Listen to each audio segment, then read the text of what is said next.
something else that we did, which is completely left the field, but once again it was interesting. Andrew Denton came into a meeting with me once and said, look, I've got this idea for a completely animated, real-time animated talk show host. Can you do it? And I go, I don't know, but we'd love to try it.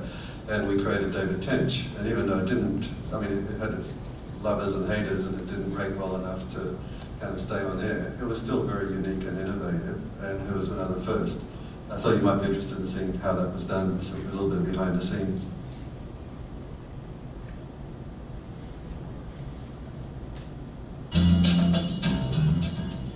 Zareh, you have a 7-foot python, right? Yes, I do. I have also a baby black-headed python named Things. I have 2 pythons at the moment. And Gomez is the... Gomez is the 7.5-foot python. He's grown since you saw him last.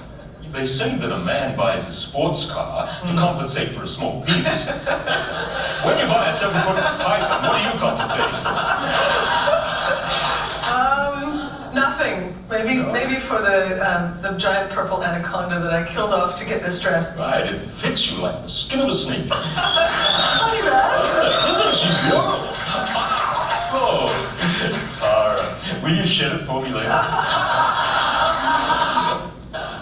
Zareh, you have a 7-foot python, right? Yes, I do. I have also a baby black-headed python named Things. I have 2 pythons at the moment. And Gomez is the... Gomez is the 7.5-foot python. He's grown since you saw him last. They say that a man buys a sports car to compensate for a small penis. When you buy a 7-foot python, what do you compensate for? Nothing. Maybe for the giant purple anaconda that I killed off to get this dress. Right, it fits you like the skin of a snake. Funny that. Isn't she beautiful? Oh, Tara, will you shed it for me later? Oh, you're naughty. Very naughty.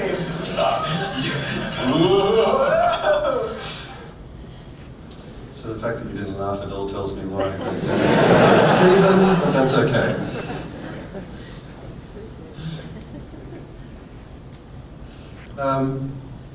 So look, I had more material, but given the technical challenges today, I think that's probably enough.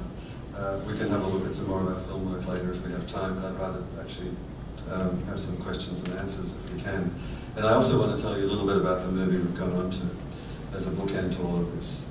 But I hope that demonstrates the eclectic mix of challenges, the fact that everything's got its own unique innovation required, whether it's visual, designing a matrix code supported by some software, or whether it's real-time motion capture, talking animated host in a separate studio to where the guest is, and making that interactive and believable. Solving a problem for 300, solving a huge technical challenge that we had to in Happy Feet to create 300,000 penguin extras in a huge Antarctic environment, singing and dancing in a digital world. In fact, just as an anecdote, but when we were making Happy Feet, apparently every year supercomputing facilities around the world are rated for their computing power. And we were rated something like the 86th biggest computing center in the world, ahead of the Pentagon. There was lots of thumbs up.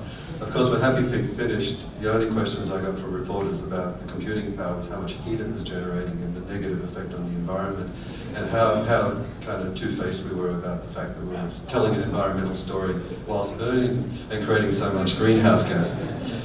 Our head developer has been with the company since we started. Chris Bone is a very unique individual and has been responsible for so much technology in the company.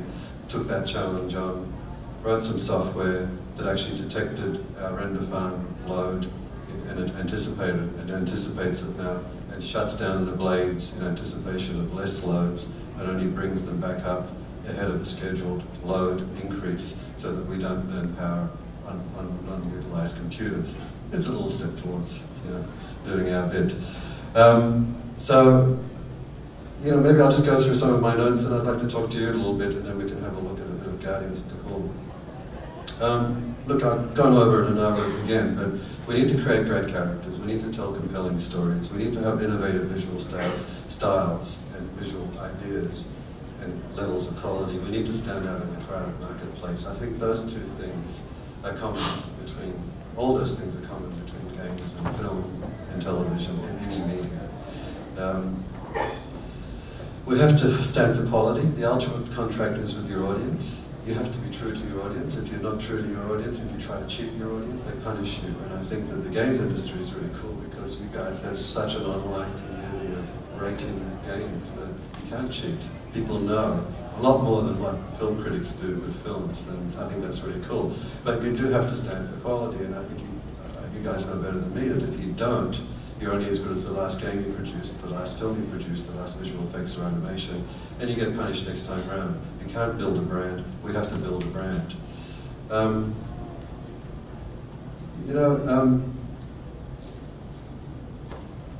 There's no question that games are becoming more cinematic. Metal Gear Solid cutscenes are a great example for me. As much as I'm not a gamer, that's one that really appealed to me because I could go in and out of gameplay seamlessly.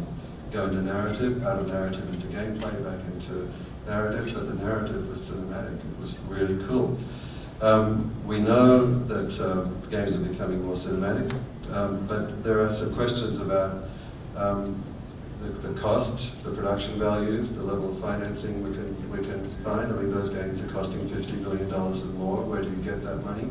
And so the question I have today for everyone is, why do film-based games suck so much? Why do they always fail? You know? I believe that the more studios are involved with game development, film development based on game properties, the more formulaic it becomes. The more formulaic it becomes, the budgets get capped because the projection of the level of box office that's expected, and once the budget is capped, it becomes a self-fulfilling prophecy. This game will only take so much, we'll only spend this much on it, so it will only take so much, because that's what you spent on it. There's no drive, it's a cynical piece of business that's done. There's no drive, there's no vision, there's no unique idea behind it. So gamers don't respond, and games don't do a lot of films. Is that the only reason? What should Animal Logic learn from the lessons of all the failed games, from movie properties? I mean, Brash Entertainment just closed its doors in LA. It raised hundreds of millions of dollars to produce games from film properties, and it failed one after the other. So I'm just going to stop talking for a minute. I'd be really interested to know if anyone's got some advice for me. Depth? Well, storyline, characters, scenario. Yeah?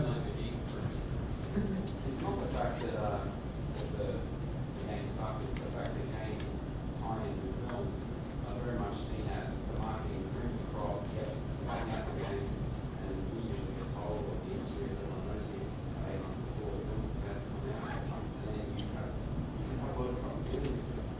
You're trying to get it. So not enough time, not enough. The thing is, it's not that, it's just the fact that you should be making games about their films. You should be saying that you've got an absolutely fantastic idea, universe. Let's build upon that. Let's make a game, that speaks to the strengths of our mediums instead of complicating, avoiding, and planning with your market.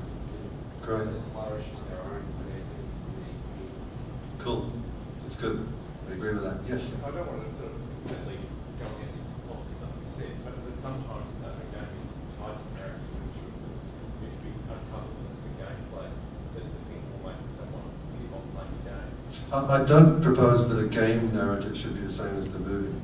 But that's not what I mean. The choice of the word narrative sort of says there's some story through it when you focus on characters. So if a studio says these are the main points of this property, you need to reflect those in your game. They become the foremost thing rather than what the person is doing. If you detract from the doing by the IP, then actually you would put a distance between the gameplay experience and the sort of this narrative that makes it falls on top of it. So sometimes it's a mismatch. Right. Because gamers aren't that interested in narrative? Well, no, they don't want a passive experience. Yeah. They want an active experience. They want to drive it. So do you think Metal Gear does that well? I don't want to hop out of the cutscene now. I spent 15 minutes of cutscene. I want to be doing the doing. I want to be watching it on film. I want to on the play. And if the balance is wrong, then you franchise the gameplay experience. And they say, well, I think you're ranking to do that now. And that's Sure. That's when there's a Sure.